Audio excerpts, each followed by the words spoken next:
దేవుడు మన పక్షమునుండగా మనకు విరోధి ఎవడు?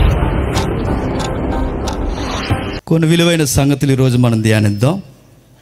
కావలసిన మాటలు నిర్గమాకాండం 7వ అధ్యాయం, త్వరగా నిర్గమాకాండం 7వ అధ్యాయం 8వ వచనం నుండి. నిర్గమాకాండం 7వ అధ్యాయం 8వ వచనం నుండి. మరియు యెహోవా మోసే అహరోనులతో ఇట్లా, నేను ఫరో మీ శక్తి చూపుటకై ఒక మహత్కార్యమును కనబరచుడని మీతో చెప్పినప్పుడు నీవు అహరోనును చూసి నీ కర్రను పట్టుకొని ఫరో ఎదుట దాన్ని పడవేయమని, అది సర్పమగును. కాబట్టి మోసే అహరోనులు ఫరో యొద్దకు వెళ్ళి యెహోవా తమకు ఆజ్ఞాపించినట్లు చేసిన అహరోను ఫరో ఎదుట అతని సేవకుల ఎదుటను తన కర్రను పడవేయగానే అది సర్పమాయను. సందర్భం అందరికీ తెలుసు, కానీ కావలసిన అపరిచితమైన కొన్ని ఆన్సర్స్ మనకు అవసరం. ఈ బలమైన సందర్భంలో తండ్రి అయిన దేవుడు మోసేతో మాట్లాడుతూ మోసేని దేవుని పనికి రమ్మంటున్నాడు. దేవుడే సాక్షాత్తు కోరి నా పనికి రావయ్యా అని పిలిస్తే కొంచెం మోమాటం అడ్డొచ్చినట్లుగా మాట్లాడినా బాగుండు, కానీ రానంటున్నాడు. ఏం జరిగింది అంటే ఒకే ఒక కారణం. ఒకప్పుడు మోసే వేరు, ఇప్పుడున్న మోసే వేరు. ఇదే 40 సంవత్సరాల క్రితం మోసేని పిలిస్తే నేను తప్ప దేవునికి ఎవడో ఉపయోగపడ్డు అనుకునేవాడు ఈజిప్ట్లో ఉన్నప్పుడు. ఇప్పుడు నువ్వే ఉపయోగపడతావు దేవుని పనికి రా అని సాక్షాత్తు యెహోవా పక్షమున దూత మాట్లాడుతున్నప్పుడు రానంటున్నాడు. సరే వస్తాడులే అని ఏదోలా సిద్ధం చేస్తున్నప్పుడు అతను లేవనెత్తుతున్న మొట్టమొదటి పాయింట్ ఏంటంటే, నువ్వు నాకు కనబడ్డావు అని చెప్పినా నమ్మరయ్యా. నువ్వు నాకు కనిపించావు, నీ దర్శనం నాకు కలిగిందని చెప్పిన ప్రజా సంఖ్య నమ్మదు. మరేం చేయాలో అని ఆలోచన పడుతున్నప్పుడు, నీ చేతిలో ఏముంది మోజెస్ అని అడిగాడు. కర్రందు ప్రభువా. ఆ కర్రని కింద పడే అది పాము అవుద్ది అని. అందరికీ తెలుసు. ఎక్కడి వరకు మనం చదువుకున్నామంటే మోసే యొక్క కర్ర మాంత్రికుల కర్రలను మింగివేసింది. అక్కడి వరకు చదువుకున్నాం, భలే ఉందనుకున్నాం. కానీ కావాల్సిన ఒక సంగతి ఉంది. కర్రలను మింగేయడం ఏంటి? మరొక కర్ర, అసలు దానికి సంబంధం ఏంటి? మోసే కర్ర మాంత్రికుల కర్రలను మింగివేయడం ఏంటి? సందర్భం ఏదో ఉంది అక్కడ. ఐగుప్తీయుల చరిత్రను చదవండి. ఆ చరిత్రను మనం చదువుతున్నప్పుడు ఎంత బాగుంటుందంటే, వారు వాడుతున్న కర్రలు ఏవైతే ఉన్నావో అవి మంత్రించిన కర్రలు. ఎప్పుడన్నా మీరు పూర్వపు సంస్కృతిని మీరు అబ్జర్వ్ చేశారు లేదో, వారు ఏమైనా టక్కు టమారా విద్యలు చేయాలంటే వాళ్ళకి ఒక దండం ఉంటుంది. మీరు అబ్జర్వ్, దాన్ని ఇలా పెట్టుకొని వాడు ఏదో మాట్లాడుకుంటాడు. వాడు ఫీలింగ్ అంతా ఎక్కడ ఉంటుందంటే పవర్ అంతా కర్రలో ఉందనుకుంటాడు అనమాట.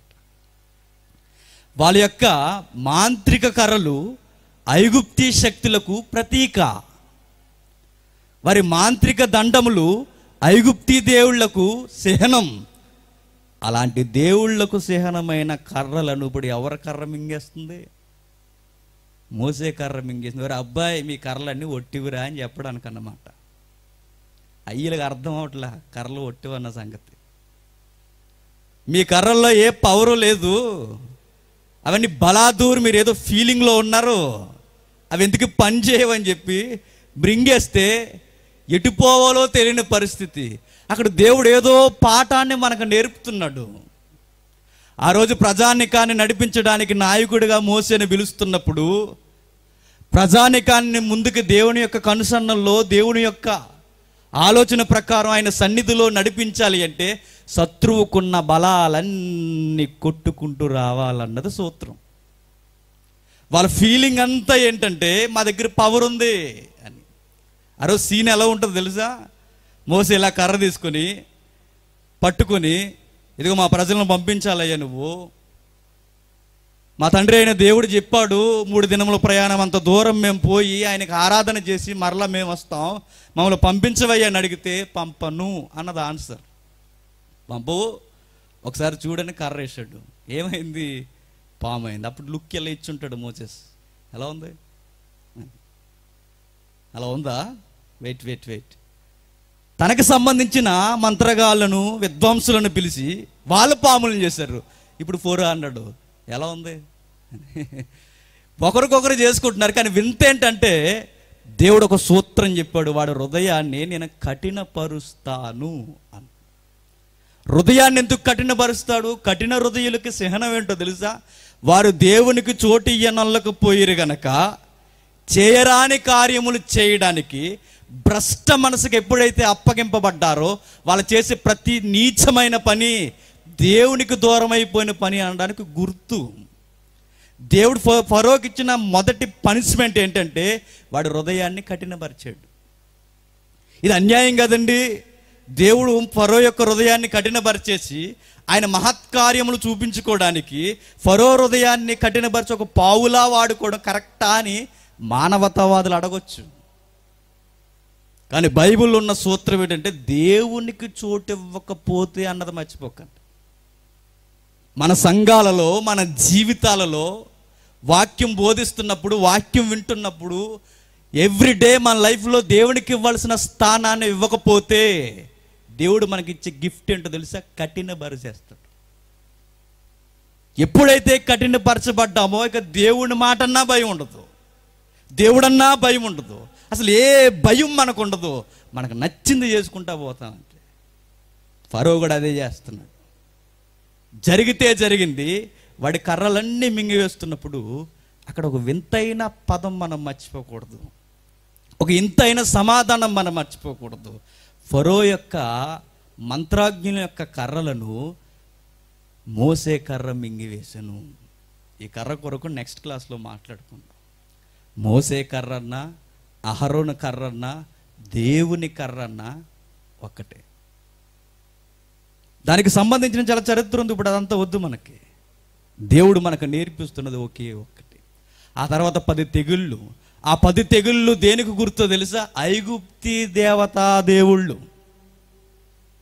వారి నది ఎర్రగా రక్తముగా మారిపోతుందంటే నది వాళ్ళకి దేవత, నదీ దేవత. మన ఇండియాలో ఉంది కదా, అట్లానే మన భారతదేశంలో ఉన్నట్టుగానే వాళ్ళకి నైలు నది దేవత.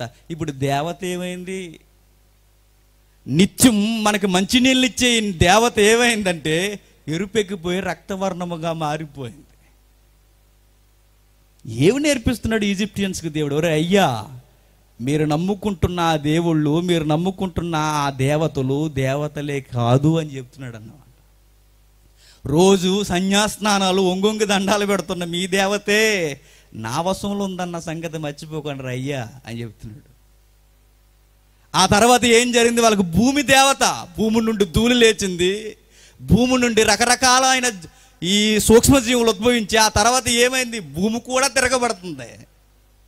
పంట పొలాల నుండి మిడతలు భయంకరంగా బయటకు వస్తున్నాయి. ఏమైంది? వాళ్ళకి వ్యవసాయ దేవుడు కూడా ఉన్నాడు, వాడు తిరగబడుతున్నాడు. ఆకాశ దేవత ఉంది, మాకేముందిలే అనుకున్నారు.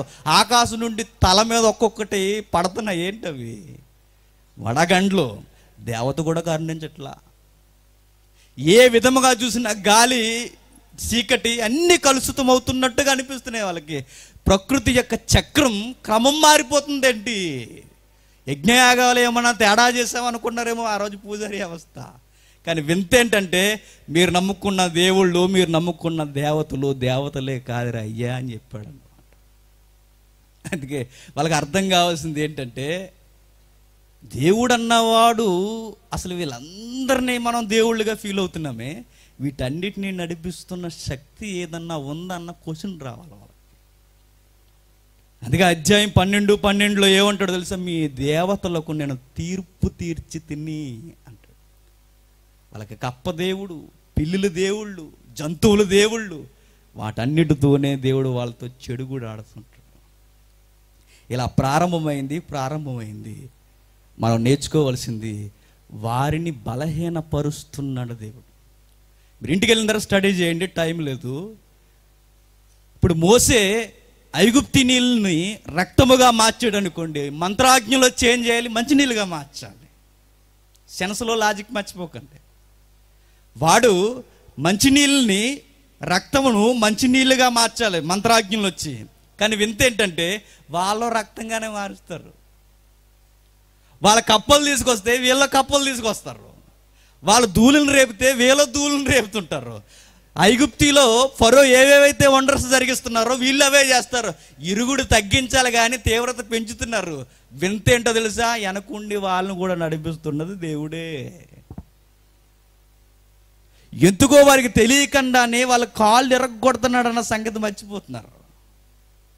అందుకే శత్రువుని కొట్టాలి అంటే ముందు వాడి దగ్గర ఏమేమి ఆయుధాలు ఉన్నాయో మనకు తెలియాలి. శత్రువు అనగానే నీకు నువ్వు నాకు నేను కదా, మనకు వచ్చిన గొడవ ఇది. బాలకృష్ణ చిరంజీవిని చేస్తున్నారు అందరు కలిసి. అది కాదు. శత్రువులు అనగానే మనకు కనిపించినవి కొన్ని ఉంటాయి. దుష్టుడు, వాడి చేత నడిపింపబడుతున్న వారు ఉంటారు.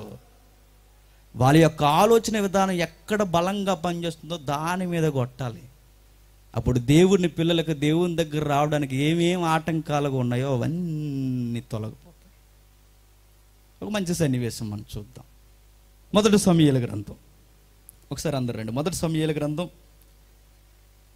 17వ అధ్యాయం. మొదటి సమూయేలు గ్రంథం 17వ అధ్యాయం 43వ వచనం నుండి.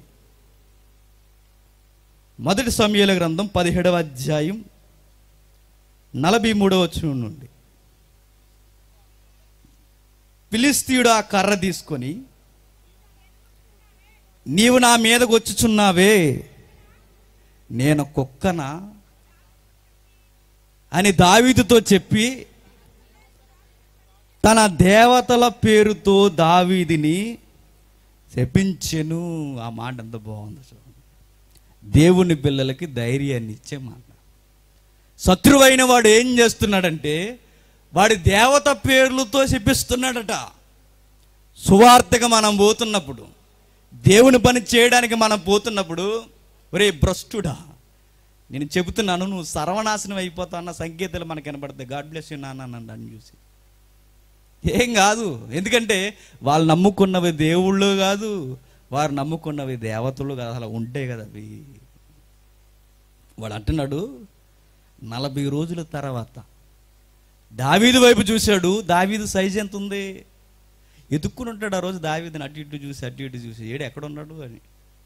తీరా చూస్తే చాలా చిన్నగా ఉన్నాడు. గొలియాతు చూసే సమయానికి నువ్వా అనుకున్నాడు. దావీదు తీసుకొస్తున్న ఐటమ్ ఏంటంటే అక్కడ కర్ర తీసుకుని వస్తున్నప్పుడు వాడు నోటండి వచ్చి డైలాగ్ ఏంటో తెలుసా? కుక్కను అనుకున్నావా అన్నాడు. అనుకోవడం ఏంటి అన్నట్టు చూశాడు.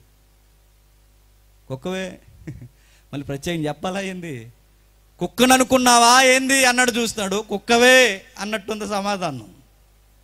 వాళ్ళ దేవతల పేరు మీద చెప్పించాడట. దేవతలు ఉన్నాయా లేదన్న క్వశ్చన్ నీకు రేజ్ అవుతే లేవు అని ఆ రోజు దావీదు నిరూపిస్తున్నాడు. ఒకవేళ ఉంటే దావీదుకి అక్కడే ఏమైపోవాలి? శిక్షింపబడాలి. ఏమీ జరగట్లేదు అనుకున్నాడంటే, ఏమీ జరగట్లేదంటే వారు నమ్ముకున్నవన్నీ మాయా స్వప్నములు, మాయా విగ్రహములు. ఆ తర్వాత కిందకు వచ్చేసరికి 43వ వచనంలో ఒక మంచి మాట ఉంటుంది చూడండి. 43వ వచనం. ఫిలిష్తీయుడు కర్ర తీసుకుని, నీవు నా మీదకు వచ్చుచున్నావే, నేను కుక్కనా అని దావీదుతో చెప్పి తన దేవతల పేరిట దావీదుని శపించెను. నా దగ్గరికి రమ్ము, నీ మాంసమును ఆకాశ పక్షులకును భూమృగములకును ఇచ్చివేతునని ఆ ఫిలిష్తీయుడు దావీదుతో అనగా, దావీదు, నీ కత్తియు ఈటయు బల్లెమును ధరించుకొని నా మీదకు వచ్చుచున్నావే, అయితే నీవు తిరస్కరించిన ఇశ్రాయేలు సైన్యములకు అధిపతియగు యెహోవా పేరుట నీ మీదకి వచ్చుచున్నాను. అది హైలైట్ పాయింట్. నీ దగ్గర కత్తి ఉంది, నీ దగ్గర బలగం ఉంది, నీ దగ్గర బలం ఉంది, నా దగ్గర యెహోవా నామం ఉంది. యెహోవా నామం అంత గొప్పదంటే చాలా గొప్పదే. ఆకాశమును స్తంభింపజేస్తుంది, సముద్రాన్ని పాయలుగా చేసి పడేస్తుంది, భూమిని కంపింపజేస్తుంది, ప్రకృతి యొక్క క్రమాన్నే మార్చేస్తుంది. ఈరోజు ఆ నామానుకున్న ఘనత పోతుంది. యెహోవా నామములో ఉన్న శక్తి బహుబలమైనది. ఏముంది రా నీ దగ్గర అని అడిగితే, నా దగ్గర దేవుని యొక్క నామ మహిముంది అంటు. యెహోవా నామముంది నా దగ్గర. పాత నిబంధనలో పదే పదే మన పలకరించే నామం గొప్పది. ఇదే యెహోవా నామం పేరుట వస్తున్నాం. దావీదు వస్తున్నానని ఏం తీసుకెళ్తున్నాడు కూడా? 5 రాళ్ళు, సంఖ్య మర్చిపోకండి, 5 రాళ్ళు, వడిసెల, ఇంకా చిన్న కర్ర. ఈయన దగ్గర ఉన్న ఐటమ్స్ ఏంటంటే ఏమీ లేవు యుద్ధానికి సంబంధించింది. అప్పటికే ఘనాపాటీలందరూ ఇంటి దగ్గర చెప్పి వచ్చారు, ఏమని? మేము యుద్ధానికి పోతున్నాం తెలుసా అన్నారు. సైనిక బలగాలన్నీ దిగిపోయాయి 40 రోజుల క్రితం. మళ్ళీ వీళ్ళకి మిలిటరీ ఫుడ్. ఎవరికి? ఇంటి దగ్గర వాళ్ళ భార్యలు చెప్పి వచ్చేసారు, ఏమని? ఇదిగో అమ్మాయి ఎక్కడికి వెళ్తున్నాను తెలుసా? ఎక్కడికి వెళ్తున్నారండి? యుద్ధానికి పోతున్నా. పక్కింటి ఆంటీకి చెప్తుంది, ఇప్పుడు ఏమని? మా ఆయన అడగడు తెలుసా ఆంటీ అంటూ. ఎక్కడికి వెళ్ళాడు? యుద్ధానికి పోయిండు. మీ ఆయన జవానా? అక్కడ మాత్రం ఊర్లో బిల్డప్లు కొట్టొచ్చారు, సిటీలో దద్దరలు కొట్టొచ్చారు, వాళ్ళ ఆవిడ ముందు చాలా బిల్డప్ ఇచ్చి వచ్చారు. ఇక్కడ మాత్రం ఎవడు రావట్లా ముందుకి. మళ్ళీ వీళ్ళకి డైలీ మిలిటరీ ఫుడ్. ఏమాత్రం తక్కువైపోతుందని మళ్ళీ ఇంటి దగ్గర నుండి క్యారేజీలు. దావీదు పట్టుకొచ్చాడు కదా, మళ్ళీ ఇంటి దగ్గర నుండి క్యారేజీలు. సిగ్గుందా అసలు తినడానికి? మరి మీ దగ్గర పౌరుషం ఉందా అసలు? కసి ఉందా మీకు? దేవుడి నామం దూషింపబడుతున్నప్పుడు మిమ్మల్ని బట్టి లేదు. పైపచ్చికి వెళ్ళి తినే మిలిటరీ ఫుడ్, ప్రజల సొమ్ము అప్పలంగా తింటున్నారు కూర్చొని గుడిసెల్లో, గుడారాల్లో. సిగ్గు ఉండాలి. దేవుని సొమ్ము తింటున్నారు సిగ్గు లేకుండా ఆడు కూర్చొని.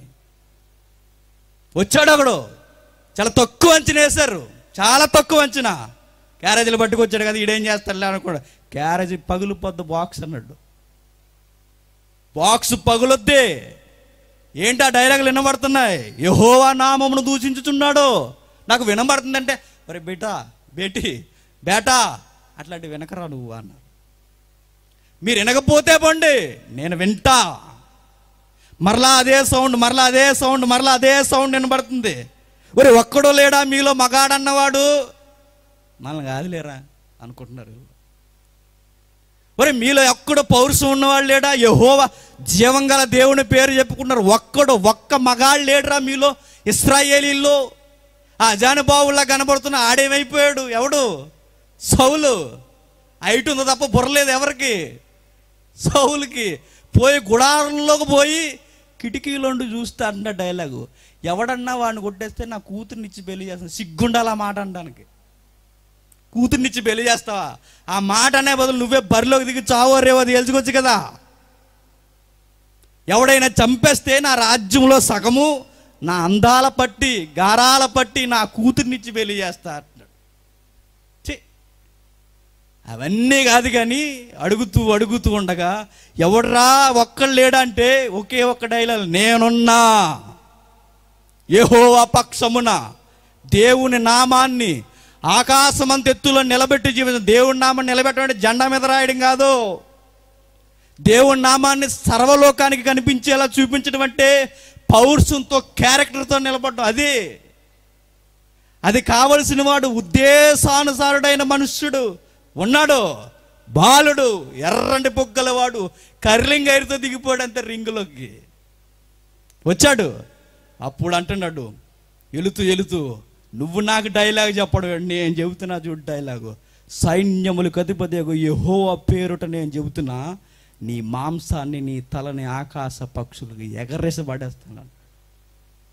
మనకంటే డౌట్ రావాలి. అక్కడ ధర్మబద్ధమైన ఒక ప్రశ్న మనకు రావాలి. దావీదు దగ్గర ఉన్న ఐటమ్స్ ఏంటి? కర్ర, రాళ్ళు, ఒడిసెల, ఇవే ఆయన దగ్గర ఉన్నవి. నీ దగ్గర కత్తి లేనప్పుడు వాడి తలని ఎలా నరుగుతావు, వాడి మాంసం ఎలా ఆకాశానికి ఎగరవేస్తావు అన్న ప్రశ్న మనం రింగులో ఉండి దావీదు పక్కన, బ్రదర్ కొంచెం ఓవర్ లుక్లో మాట్లాడుతున్నారు, ఉంది మీ దగ్గర కత్తి లేదు అంటే, అప్పుడు దావీదు అంటారు, అరే బ్రదర్ ఇట్లా రా ఒకసారి, నీకు విషయం చెప్పనా, వాడి కత్తే నా కత్తి. అది విశ్వాసం. వాడి చేతుల్లో దగదగా మెరుస్తుందే, వాడి కత్తే నా కత్తి. ఎట్లా అవుద్ది, వెయిట్ అండ్ సీ, చూస్తూ ఉండు, ఏం జరగబోతుందో చూడు. యుద్ధం చేస్తున్నది నేను కాదు, మరెవరు, యెహోవా. నా ఆకారము కానీ నా బలము కానీ ఏది పని చేయదు. అందుకే దావీదుకి ఒక మిలిటరీ యూనిఫామ్ తొడుగుతున్నారు. సౌలుకి సంబంధించినవన్నీ ఐటమ్స్ తీసుకొచ్చి ఏంటి బుల్లెట్ ప్రూఫ్ జాకెట్ వేసినట్టు వేశారు, కవచాన్ని వేశారు, అన్నీ వేశారు, చిరస్థానం పెట్టారు, కత్తి ఇచ్చారు, అన్నీ ఇచ్చారు. కానీ విషయం మర్చిపోకండి, ఇవేమీ నాకు వాడుక లేదు అన్నాడు. వాడిక లేదంటే కత్తి వాడిక లేదనుకోకండి. దావీదుకి కత్తి పట్టుకెళ్ళాలన్న ఆలోచన ఉంది. దావీదుకి కత్తి పట్టుకుంటే దావీదుకి వెనకొచ్చే సౌండ్ ఏంటో తెలుసా, 10,000 తలకాయలు.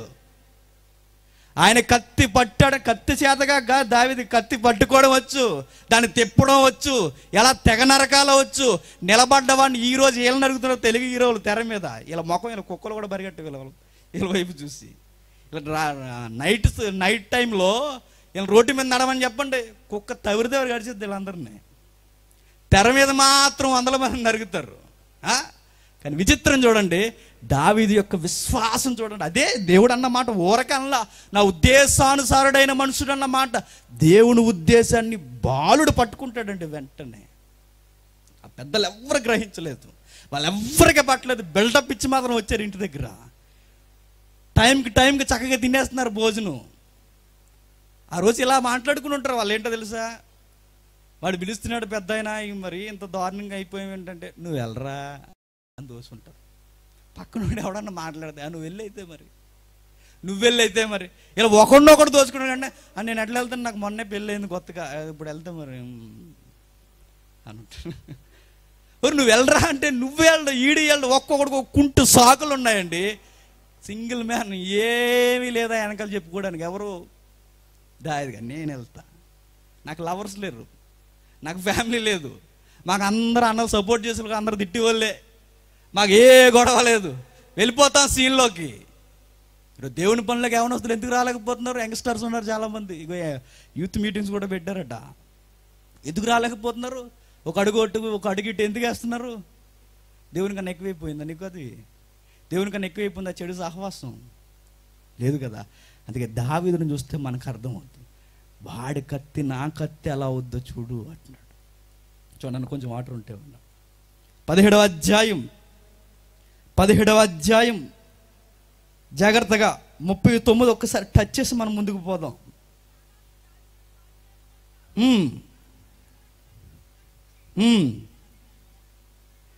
కత్తి కట్టుకొని ఎల్లగలిగినది లేనిది చూసుకొని అవన్నీ కట్టుకున్న తర్వాత ఎల్లగలనా లేదని చూసుకుని, అంటే కత్తి అట్టుకెళ్ళాలని ఇంటెన్షన్ ఉంది ఎవరికి? దావీదు. అది అక్కడ లీగల్ పాయింట్. పట్టుకెళ్ళాలన్న ఉద్దేశం ఉంది, అది చేతగాని కత్తి, సౌలు కత్తి నాకు వద్దనుకున్నాడు. ఈ చేతగాని కత్తి నాకెందుకు, ఈ అన్నల కత్తులు నాకెందుకు, వాడి చేతిలో దగదగా మెరిచిపోతుంది, ఆ కత్తి నాకు కావాలని కత్తి మీద కన్నేశాడు. అందుకే ఏం చేశాడు తెలుసా? చూస్తూ ఉండగానే జరిగిన గొప్ప విషయం ఏంటంటే, దావీదు రాయిని గిరగిరా తిప్పి కొట్టేసరికి కరెక్ట్గా ఎక్కడ తగిలింది? వారి నుదిటి మీద తగిలిన వెంటనే ఆ మాట బాగా పరిచయం అయిపోయింది. మర్చిపోయిన సంగతి ఒకటి ఉంది అక్కడ. ఒకసారి రండి, 17వ అధ్యాయం 51వ వచనం. వాడు బోర్లా పడగా, కొంచెం పైకి వెళ్దాం ముందుకి. దావీదు ఫిలిష్తీయుని కంటే బలాఢ్యుడై ఖడ్గము లేకయే ఒడుసులతోనూ రాతితోనూ ఆ ఫిలిష్తీయుని కొట్టి చంపెను. వాడు బోర్లా పడగా అన్నాడు. ఏంటట? వాడు బోర్లా పడగా. ఇప్పుడు షూటింగ్ జరుగుతుంది అనుకోండి, ఫైరింగ్ జరుగుతుంది అనుకోండి, షార్ట్ ఎఫ్ 9mm పిస్టల్ అంటారు దాన్ని. ఇలా ఒకసారి లాగా దడ కొడతారు చూసారా, 30 రౌండ్లు ఉంటాయి అందులో. ఏకే అంటారు. ఏకేకి ఉన్న స్పెషల్ ఏంటంటే AK-47 అంటే సెకండ్ వరల్డ్ వార్లో కనుక్కున్న 47లో. దానికి ఉన్న వింత ఏంటంటే 303 ఉందనుకోండి, చెక్క తుపాకులు ఉంటుంది బ్రిటిష్ వాళ్ళవి. ఆ తుపాకు ఉందనుకోండి, ఒకసారి బోల్ట్ ఆడిస్తూ కొట్టాలి, ప్రతి దానికి కొడుతూ లాగుతూ. కానీ పవర్ ఎక్కువ దేనికి ఉంటుంది అంటే 303కి ఉంటుంది. చెక్క తుపాకి చిన్న వేస్తుంది, అది నిలబెట్టి కొడుతూ 6 వెళ్ళిపోతుంది. అంత పవర్ ఉంటుంది దానికి. కానీ ఏకేకి కానీ లేదా SLRకి కానీ ఈ షార్ట్ వెపన్స్కి ఉన్న స్పెషల్ ఏంటంటే ఒక్కసారి దాన్ని ఆపరేట్ చేస్తే ఆటోలో పెట్టి ఆకండ కొట్టుబడచ్చు బుల్లెట్స్ అయ్యే వరకు. కానీ మీరు అబ్జర్వ్ చేయండి, సినిమాల్లో అలా ఎగిరి ఇలా ఎగిరి గాలి చేస్తారు, అంత సీన్ ఉంటుంది బయట. ఇటు అలా ఎగిరేసి ఇలా ఎగిరేసి కరెక్ట్గా బుల్లు కొట్టేస్తుంటాడు, అంత ఉండదు బయట. కానీ విషయం ఏంటి చెప్పనా, బయట ఒక్కసారి ఏమాత్రం తేడా కొట్టినా ఎక్కడ పడదండి, గాలికి పోతాయి అన్నీ. కానీ వింతేడు చెప్పనా, ఒక్కసారి ఇక్కడ భుజం దగ్గర పెట్టి కొడుతుంటారు ప్రతి నెల ఫైరింగ్ జరుగుతున్నప్పుడు. అయిన తర్వాత ఒకసారి భుజాన్ని ఇలా చూసుకుంటే అంత ఎర్ర కందిపోయి ఉంటుంది, అంత పవర్ వెనక గంటుతుంటుంది వెపన్స్ అన్నీ. కానీ వింత ఏంటో తెలుసా, బుల్లెట్ తగిలిన వెంటనే బాడీ ఆ ఫోర్స్కి ఏమవుద్ది, వెనక్కి పడాలి. కానీ వీడు ఎలా పడ్డాడు? అదేంటి, ఇంత వేగముతో వాడిని కొట్టేసరికి బాడీ ముందుకు పడ్డమేంటి, వెనక్కి పడాలి కదా. పవర్ ఎదరలేదన్నమాట. పవర్ దావీదులో లేదు, మరి పవర్ వెనక రెడీగా ఉంది, ఒకటి లాగి దన్నేద్దామని రెడీగా చూస్తున్నాడు దేవుడు. 40 రోజుల నుంచి నా మహిమను చూపించడానికి ఒక్కడ కాకపోయినా ఒక్కడైనా రింగులోకి వస్తాడని చూసాడు. ఆయన మహిమను నిరూపించుకోవడానికి ఒక్క సాధనం ఎవ్వడు రావట్లా. రాక ఒకడు వచ్చాడు, ఒక్కసారి రాయి అలా వేసాడు అంతే. వెనక నుండి ఒకే ఒక్క తన్ను ఉండాలి ఆ రోజు దేవుడు. అందుకే బాడీ ముందుకు పడింది. వెనక్కి ఎందుకు పడలా? ఫోర్స్ వెనక్కుంది, ముందు లేదు. భక్తులకి ఇవి తెలుసు కనుకే మా పక్షమును యుద్ధము చేయవాడు యెహోవాయే. వాడిని కొట్టడం అంటే చిన్న విషయం కాదు. ఎరుకో గోళ్ళైనా, నెబుకద్నెజరు యొక్క సామ్రాజ్యమైనా, ఎర్ర సముద్రమైన యెహోవా నామమే స్తంభింపజేసిందండి ఆ రోజు. ఎర్ర సముద్రం దగ్గర ఏం జరుగుంటుందో చెప్పండి. ఆ రోజు ఎర్ర సముద్రం ముంగిట ఏమి జరుగుంటుందో ఆలోచించండి. ప్రజలందరూ ఉక్కిరి బిక్కిరై ఎటుపోవాలో తెలియనప్పుడు ఫరో సైన్యం ఉవ్వెత్తున తవురుకుని వస్తున్నప్పుడు ఫరోకి వారి యొక్క సైన్యానికి ఎలా ఎదుర్కొని దేవుని ప్రజలను రక్షించాలో అయోమయ పరిస్థితుల్లో ఉన్నప్పుడు దేవుని కుమారుడైన మోసే అంచనా వేసేసాడు. భయపడకుడి అంటాడు. భయపడకండి అన్న మాట అంటున్నాడంటే ఈ సీన్లో దేవుడు ఏదో కార్యము చేయబోతున్నాడని అంచనా వేసేసాడు. ఎవరు? మోసే గారు. భయపడకుడి అనగానే ఇంకెందుకు మోసేసి అట్లా చూస్తా, ఒక్కసారి నీ కర్ర పైకెత్తు, ఎర్ర సముద్రం పాయలైపోతుంది. ఆ ఎర్ర సముద్రం పాయలైన దృశ్యం వాళ్ళు చచ్చిపోయేంత వరకు గుర్తుండాలండి. ఎవరికి? ఇశ్రాయేలీయులకి. కలలోనైనా మేల్కొనినా ఏమి జరిగినా వారి కళ్ళ ముందు ఎర్ర సముద్రం తిరుగుతూనే ఉండాలి. అంత గొప్ప వండర్ జరిగింది.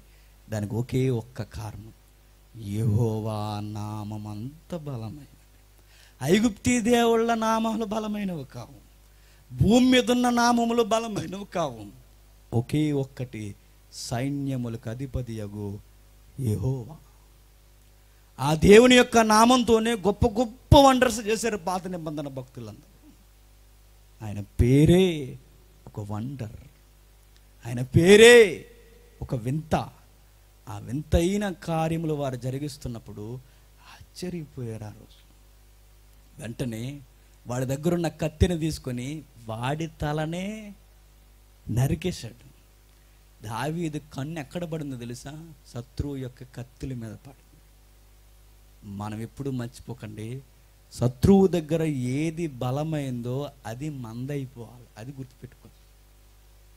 దేవుని ప్రజలు దేవుని దగ్గర రావాలంటే వాళ్ళ దగ్గర ఏమైతే బలాలు ఉన్నావో వాటిని కూలగట్టి మనం తీసుకుంటే ప్రజలందరూ దేవుని దగ్గరికి వచ్చేస్తారు. కానీ మనకి బయట ఉన్న శత్రువుల మీద ఉండదు. నీ మీద నాకు, నా మీద నీకు. ఒక ఆయన అన్నాడు, మనం ఊరికే అనలా, ఏమని తెలుసా, చేపలు పడుతున్న మనం సముద్రంలో పట్టమంట, మరి ఎక్కడ పడుతున్నాం, ఎక్వేరియంలో పట్టేస్తున్నాం ఈ మధ్య. ఇంట్లో పెట్టుకునే కదా తొట్లు, అందులో వేస్తున్నాం గేలం వెళ్ళి.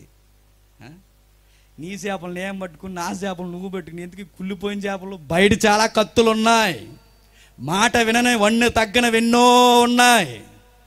అవన్నీ తెచ్చి దేవుని దేవాలయంలో పెడితే దేవునికి ఒక రోజు ఉపయోగపడతాయి. మన కన్ను, మన గురి బయట ఉన్నవాడి మీద ఉంటుంది.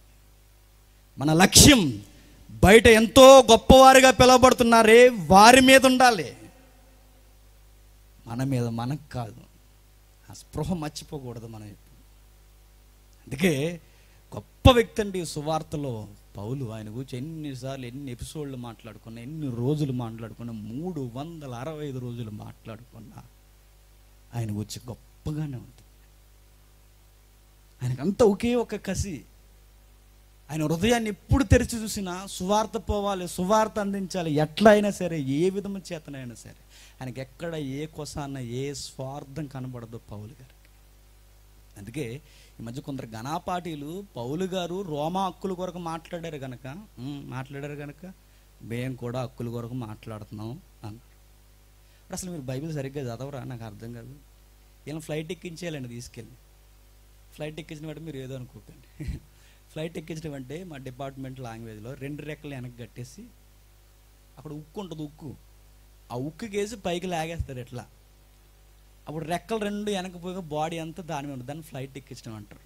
ఈ బైబిల్ సరిగ్గా చదవకుండా బోధిస్తున్న వీళ్ళందరినీ నాకు అదే చేయాలనిపిస్తుంది. తెలియపోతే తెలియనట్టు ఉండాలి, తెలియకపోతే ఒప్పుకోవాలి. మీకు నచ్చిన సిద్ధాంతాలు, మీ డాక్ట్రిన్స్ అన్ని ఎందుకు పెడతారు? భయం లేదు అసలు దేవుణ్ణి నమ్ముకున్నామని? అరే దేవుని వాక్యం దేవుని ఎదుట బోధిస్తున్నాను, ఏమాత్రం తేడా బోధించినా నా మెడగ చుట్టుకుంటుందన్న భయం లేదు. రేపు అదే నెక్స్ట్ తరగతి మీకు మాట్లాడేది, ఎల్లుండు వినాలి మీరు అందరూ. మనం ఏదో అనుకుంటాం, బోధే ఒకరోజు మన పీక పట్టుకుంటుందన్న సంగతి మర్చిపోకూడదు. నన్ను అడిగితే చెప్పకపోవడం మంచిదండి, అలా కూర్చుని ఉండడం మంచిది. మనకు తెలియకుండా వచ్చి మీద అడిగిపోయింది బోధించడం, మరి ఏం చేస్తాం? అలా కూర్చుని ఉండడం చక్కగా. అయితే గొప్ప మినిస్ట్రీ ఏంటంటే మెల్లగా ఉండి కనబడకుండా చేసుకుంటా పోతారు చూసారు, వాళ్ళు గొప్ప మినిస్ట్రీ చేస్తుంటారు. అడిగితే అతిపెద్ద ప్రమాదంలో ఉన్నవారు యాకోబు గారు అన్నట్టుగా బోధించేవాడే. వీళ్ళు ఏం ఉటంకించారంటే హక్కులు ఉపయోగించుకున్నారంటే ఎవరు? పౌలు. హక్కులు ఉపయోగించుకున్న పౌలుని బాగానే అంటున్నారు, కానీ యెహోవా నామమును, ఆ నామమును మరలా సమాజంలో కనపరచడానికి దేవసుతుడైన యేసు భూమి మీదకి వచ్చినప్పుడు ఆయన యొక్క సెగ తన హృదయంలో పెట్టుకొని సమాజాన్ని ఏ విధము చేతనైనా సరే క్రీస్తు పాదాల యొద్ద సాష్టాంగ నమస్కారం పడేలా చేయాలని కుతూహలంతో పౌలు ఉన్నాడన్న సంగతి వీళ్ళకి తెలియదు. ఆ సంగతి ఎప్పుడు లౌకికవాదం, మానవతావాదాన్ని మత దృక్కోణంలో చూస్తున్న వాడికి ఏం అర్థమవుద్ది బైబిల్? ఆధ్యాత్మిక దృక్కోణంలో దేవుని యొక్క తలంపులతో చూస్తేనే ఆ వచనాల యొక్క బరువు, బాధ్యత, భక్తి ఇవన్నీ మనకు అర్థమవుతాయి. బైబిల్ ఎట్లా చదువుతున్నామంటే మనం ఆల్రెడీ ఒక ఆన్సర్ ఫిక్స్ అయిపోతాం. మనం ఆన్సర్ ఫిక్స్ అయ్యి ఆ ఆన్సర్కి సంబంధించినవన్నీ ఎత్తుక్కుంటాం. అందుకే మనం సరిగ్గా బోధించలేము. ముందు మనం అనేసుకోకూడదు, అక్కడ ఏముందో అది చూడాలి మనం. అందుకే అక్కడ ఏం జరుగుద్దంటే పౌలు సందర్భాన్ని చూసి ముగించుకుందాం. అపోస్తుల కార్యములు ఒకసారి చూడండి. అపోస్తుల కార్యములు 25వ అధ్యాయం. అపోస్తుల కార్యములు 25వ అధ్యాయం మొదటి వచనం నుండి.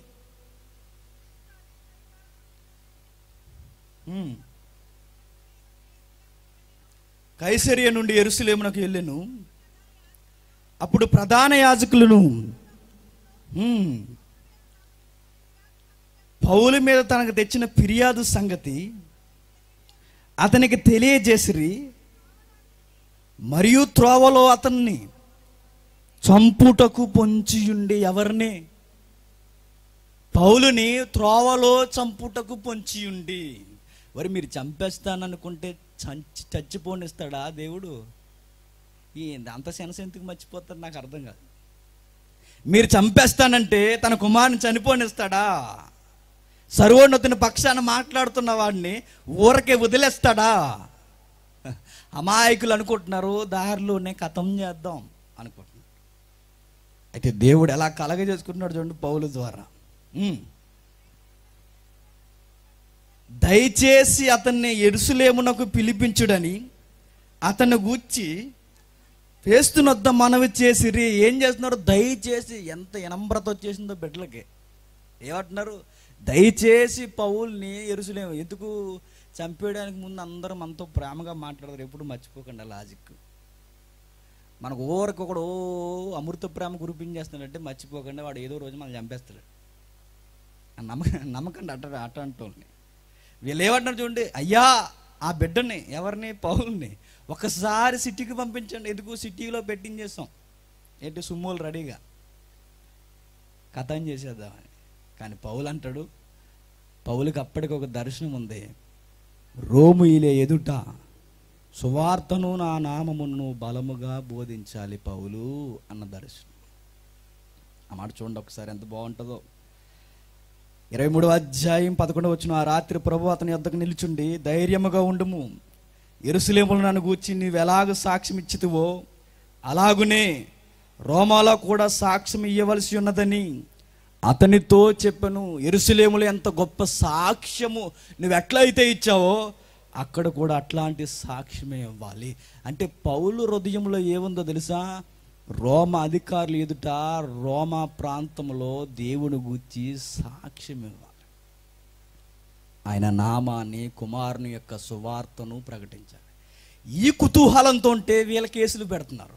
కేసులు పెడుతున్నారు. పౌలు అంటాడు, సరే ఏదో వాదన జరుగుతుంది, పెద్ద ఆధారాలు ఏమీ లేవు, నేను వదిలేద్దామన్న ఫీలింగ్తో ఉన్నానట్టుగా ఈ ఫేస్తో మాట్లాడుతుంటే ఈయనేమంటాడు తెలుసా? దొరికిందే అవకాశం అని బయటికి పోవాల్సింది బదులు నో, కైసరి ఎదుటే నేను చెప్పుకుంటాను. ఈ కైసరి మీద ఎంత ప్రేమ వచ్చింది ఏంటి పౌలుకి? ఏ విధము చేతనైనా సరే అందరినీ క్రీస్తునందు నిలబెట్ట, కైసరి యొద్దనే చెప్పుకుంటాను, కైసరి యొద్దనే చెప్పుకుంటాను. ఎందుకు ఈ మాట ఇంత దృఢముగా ఆయన మాట్లాడుతున్నాడంటే, దేవుడు ఆల్రెడీ చెప్పాడు, నువ్వు వెళ్ళి ఆ ప్రాంతాల్లో సాక్ష్యం ఇవ్వాలి అని. ఆ ప్రాంతాల్లో సాక్ష్యం ఇవ్వాలని చెప్పాడు కనుకే పౌలు బయలుదేరి వస్తున్నాడు. నువ్వు వెళ్ళిపోవయ్యి అన్నట్టు మాట్లాడుతున్నా, నేను వెళ్ళను అన్నట్టుంది ఈ వ్యవహారం. అందుకే చివరికి తీసుకొచ్చి మాట్లాడుతున్నప్పుడు అసలు ఏం జరిగిందో మాట్లాడిన కేసు ఎవరికి అప్పగిస్తారు? అగ్రిప్పకి అప్పగిస్తారు. అగ్రిప్ప వచ్చి ఏమైందయ్యా నీ కేసు అని అడిగితే అందరూ వచ్చి పోతున్నారయ్యా, అసలు నా కేసు ఏంటంటే అని మొదలెడతాడు. కేసు ఏంటో చెప్పాలి కానీ కేసు మానే సువార్త చెప్తాడు ఎవరు? అది విషయం. కేసు అంతా చెప్పాలి, నా మీద అన్యాయం, ఒక మానవుడిగా మానవ హక్కులు మర్చిపోయి నా మీద ఇలాంటి దయానీయమైన భయంకరమైన ఇలాంటి కుట్రలు పడుతున్నారు రాజా, నాకు ఈ పౌరసత్వం ఉంది, అది ఉంది, ఇది ఉందని ఏవో లీగల్ పాయింట్లు మాట్లాడాలి. అవేమి మాట్లాడకండి. ఈయన ఏమంటాడు తెలుసా? ఒక రోజు ఏం జరిగిందో తెలుసా రాజా? మార్గమును మధ్యమున పోవచ్చుండగా మిట్ట మధ్యాహ్నం వేళ దేవుడు నాకు కనబడి ఇది చెప్పాడని మొత్తం సువార్త చెప్పుకొస్తాడు. కోర్టులో నిలబడి, అధికారి ముందు నిలబడి ఏం చెప్తున్నాడు? కేసు చెప్పట్లా, మరి ఆడికి ఇండైరెక్ట్గా సువార్త ఎక్కించేస్తున్నాడు. వీడికి మొత్తం విన్న తర్వాత వీడికి ఏది చెప్పమంటే ఇది చెప్తాడండి. మొత్తం విన్న తర్వాత అప్పుడు అంటాడు, వాడికి మాత్రం అర్థమవుతుంది పేస్తూ, వీడి కేసు ఇదయ్యా, ఆయన నువ్వు విపరీతమైన పుస్తకాలు చదివేసి ఇట్లా అయిపోయా పౌలు అంటాడు. విపరీతమైన పుస్తకాలు, ఆ థియాలజీ, ఆ ఫిలాసఫీలన్నీ చదివి ఇట్లా అయిపోయేవంటే ఎవరు ఎర్రివారో పక్కన పెట్టండి, రాజు ఎర్రివాడు కాదు కదా అన్నాడు. అప్పుడు ఈడేమనుకుంటాం, నేను ఎలా ఎర్రివాడిని అవుతాను, ఎవరన్నా పొగిడేస్తేమో. ఇప్పుడు సామెతల్లో దేవుడు చెప్పినట్లుగా సొలొమోను ద్వారా ఒక నెల పరీక్షించొచ్చంట తెలుసా? ఎక్కువ పొగిడేయాలంట అన్ని. భయ్యా నువ్వు అంత కాదు భయ్యా, ఎంత కాదు భయ్యా, అది భయ్య ఇది భయ్య అంటే గాలి పొంగిపోద్ది లోపల అన్నమాట, పేలిపోద్దన్న సంగతి మర్చిపోతున్నాడు. దేవుడు అన్న సూత్రం అది, ఎక్కువ ఒకరిని పరీక్షించాలని పొగిడేయండి అండి విపరీతంగా. ఇంక నువ్వు లేకపోతే ఇంకెవరు లేరని పొగిడేయండి, ఆడు అర్థమైపోతాడు. వీడికి ఆ బిస్కెట్ వేస్తున్నాడు ఎవరు? పౌలు గారు. నువ్వు తెంగరోడు అవ్వచ్చు, నేను తెంగరోడు అవ్వచ్చు, రాజు తెంగరోడు కాదు కంటే. అవును కదా మరి అని ఉంటాడు ఎవరు? అయితే ఈ విషయం ఏంటంటే, ప్రభువా రాజా నువ్వు ఒక సంగతి గ్రహించు రాజా, ఏంటంటే మీరు ప్రవక్తలు నమ్ముచున్నారు కదా అన్నాడు. నమ్ముచున్నాను లేదా ఆన్సర్ చెప్పకుండా నమ్ముతున్నావు కదా అని కన్ఫర్మ్ చేస్తున్నాడు పెద్ద ఆయన. అది సంగతి. నమ్ముచున్నారు కదా అంటే మీరు నమ్మేశారులే అన్న ఆన్సర్ ఇతనే చెప్పేస్తున్నాడు ముందు. రాజు కనుక లౌక్యం ఉన్నవాడు కనుక వెంటనే అంటాడు 26వ అధ్యాయం 26వ అధ్యాయం ఎంతన్నా 25 వచ్చినవా 28 వచ్చిన 27 నుండి చూద్దాం. అగ్రిప్ప రాజా, తమరు ప్రవక్తలు నమ్ముచున్నారని నేను ఎరుగుదును. అందుకు అగ్రిప్ప, ఇంత సులభముగా నన్ను క్రైస్తవుని చేజూచుచున్నావే అని పౌలుతో అనెను. ఇప్పుడు ఈ మాట మనకు కావాలి. అందుకు పౌలు, సులభంగానో దుర్లభంగానో తమరు మాత్రమే కాదు, నేడు నా మాట విని వారందరూ ఈ బంధకములు తప్ప నావలే ఉండినట్లు దేవుడు అనుగ్రహించునుగాక అని. అది సంగతి. ఏమని మాట్లాడుతున్నాడు తెలుసా? సులభంగానో దుర్లభంగానో ఒక్క నా కట్టబడిన కట్లు తప్ప ఇక్కడున్న వారందరూ బాప్తిసం తీసుకోవాలని కుతూహలంలో ఉన్నానయ్యా అన్నాడు. చూసారా, ఈయన ఎందుకు ఆ హక్కులు ఉపయోగిస్తున్నాడంటే, ఒక అధికారుల ముందు బాగా వినండి, ఈ మాట మర్చిపోకండి, ముగించుకుందాం. ఒక అధికారుల ముందు ఖైదీగా నిలబడిన ఆ ఖైదీ హృదయంలో ఏముందో తెలుసా? ఆ అధికారికి ఎలా బాప్తిసం ఇచ్చేలా అని ఉంది. ఎందుకు ఇంత ధైర్యం వచ్చింది పౌలుకి అంటే, ప్రభు వెళ్ళిపోతా అన్న మాట ఏంటో తెలుసు? ఇదిగో సదాకాలము నేను మీతో కూడా ఉంటాను. ప్రవక్తల గ్రంథాల్లో కానీ పాత నిబంధనలో కానీ దేవుడు ఏమంటాడో తెలుసు? భయపడకండి, నేను మీకు తోడై ఉన్నాను, నా నామము యెహోవా అంట.